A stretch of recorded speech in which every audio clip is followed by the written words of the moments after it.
हाँ परवेज किधर है यार? मेरा फोन क्यों काट रहा है? अबे क्या फोन काटना है यार, बाइक का टायर पंचर हो गया था, बस वही बनवाने आया हूँ, घसीटते घसीटते ला रहा हूँ। तेरे घर भी गया था मैं 2 बार, तो था ही नहीं। घर पे क्यों, कोई काम था क्या? क्यों, हम काम के बगैर नहीं मिल सकते? सुन, मुझे ऐसा क्यों लग रहा है जैसे उस दिन वाली बात को लेके तू मुझसे कुछ उखड़ा हुआ है? अबे बोला ना यार, ऐसी कोई बात नहीं है।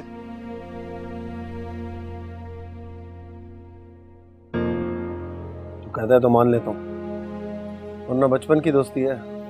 फोन में शक्ल नजर नहीं आती मगर लहजा समझ में आ जाता है। अबे यार बोला ना भाई, लंबी क्यों कर रहा है? देख परवेज, बात सुन मेरी।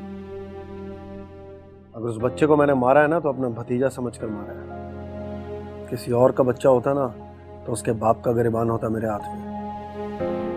अगर शहबाज होता तब भी। मिल कब रहे?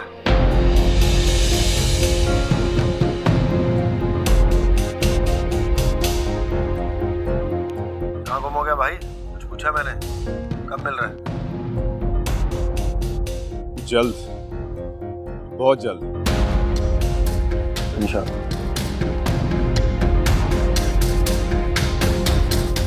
तुम अपनी कमियों और कमजोरियों को फख्र की तरह बयान कर देती हो। ऐसे बहुत कम लोग कर पाते हैं। ऑनेस्टली मैं कभी क्लास के सामने ये ना कह पाता कि मैं बुक्स अफोर्ड नहीं कर सकता। सच बताऊं,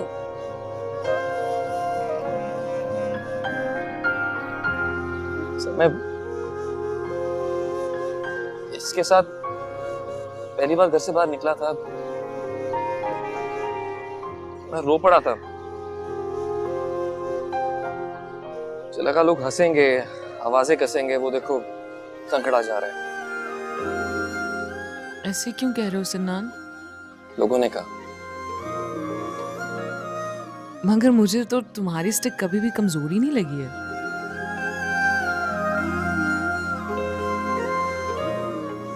इस एहसास से जान छुड़वाने के लिए अपने आप से बहुत बड़ी जंग लड़ी है। जिंदगी बहुत मुश्किल हो गई है हमारे लिए और तुम फतेहयाब हुए। मेरे अब्बू कहते थे कामयाब और ताकतवर इंसान होता है जो अपनी कमजोरियों पर काबू पा ले। तुम तो मुझसे भी ज्यादा बहादुर हो। तुम बहलाती बहुत अच्छा हो। शुक्र है, ये नहीं कहा बहलाती फुसलाती अच्छा हो। तोहमत लग जाती है ना।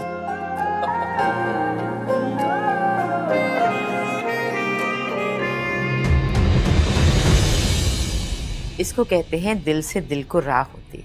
तुम्हारे घर आने का सोच ही रही थी। अरे यार, तुम्हारी कॉल्स का मुझे पता तो चला था, लेकिन मैं दुबई गई हुई थी। आज यहाँ से गुजर रही थी तो सोचा तुम सबकी खैरियत पता करूं, स्पेशली सनान की। माशाल्लाह बिल्कुल ठीक है, बस सिनान के सिलसिले में तुम्हारे घर आना चाहती थी।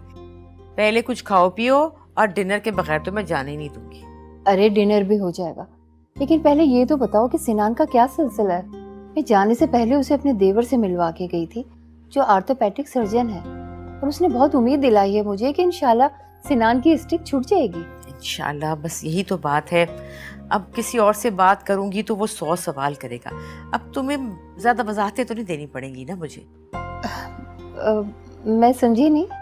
तुमने अपनी बेटी के लिए सिनान में दिलचस्पी का इजहार किया था। मैं सिनान के लिए तुम्हारी बेटी का हाथ मांगने आना चाहती थी तुम्हारे घर। तुम किसकी बात कर रही हो? रुबाब की?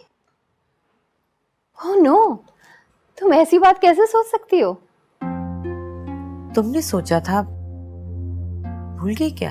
मुझे याद है, मुझे सब कुछ याद है, लेकिन शायद तुम भूल रही हो मिसेस इलियास कि अब सिनान क्या है। अब से क्या मतलब है तुम्हारा? वो इंशाल्लाह ठीक ठाक हो जाएगा, फिटफाट हो जाएगा। अभी तुम ही तो उम्मीद दिला रही थी मुझे। उम्मीद का मतलब होता है 50-50 चांस। हो गया, नहीं हुआ नहीं हुआ। तो मुझे एक बात बताओ, जब तुम्हारा बेटा बिल्कुल ठीक ठाक था, उस वक्त तो तुम्हें मेरी बेटी का ख्याल नहीं आया। आज तुम मेरी हंसती खिलखिलाती बच्ची के लिए अपने अपाहज। आई एम सॉरी, मेरा मतलब हरगिज तुम्हारा दिल दुखाना नहीं था। लेकिन सच्ची बात तो यह है कि तुम्हारी बात ने मेरा दिल बहुत दुखाया है। चलती हूँ, खुदा हाफ़िज़।